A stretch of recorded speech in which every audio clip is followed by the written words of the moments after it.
Hello, আসসালামু আলাইকুম। কেমন আছেন সবাই? আশা করি ভালো আছেন।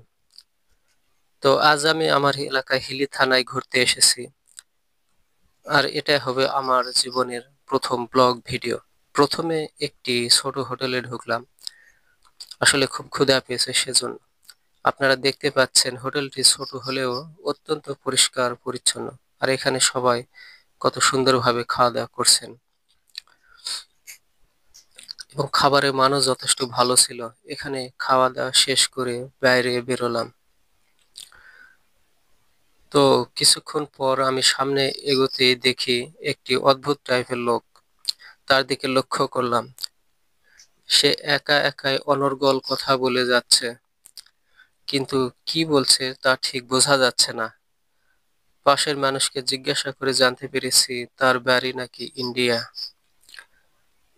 তার মানসিক সমস্যার কারণে ভুল করে সীমান্ত পাড়ি দিয়ে এপারে চলে এসেছে। অবাক করার বিষয় হলো মানসিক সমস্যা থাকলেও সে প্রতিদিন এই জুতার দোকানের সামনে বসে জুতা সেলাইয়ের কাজ করে। তারপর সেখান থেকে চলে যাব ভাবতেই তার অদ্ভুত টাইপের কিছু কথা শুনতে পেলাম। সে বিড়বিড় করে কি যেন বলতে লাগলো।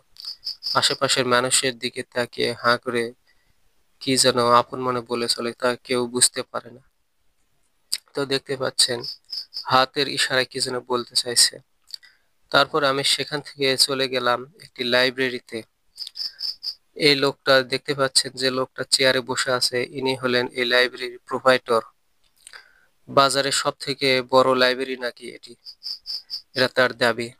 এখানে দেখতে পাচ্ছেন কত রকমের বই, ছোট বাচ্চার বই থেকে শুরু করে স্কুল, কলেজ, উন্মুক্ত বিশ্ববিদ্যালয়ের বই, নাটক, নভেল বই সহ যাবতীয় স্টেশনারি পণ্য খুচরা ও পাইকারি বিক্রয় করে থাকেন।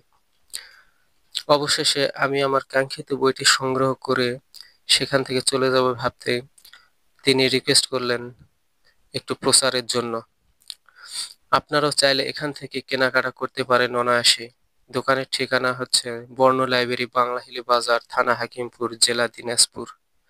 তো আজ এ পর্যন্তই। দেখা হবে নেক্সট কোনো ভিডিওতে।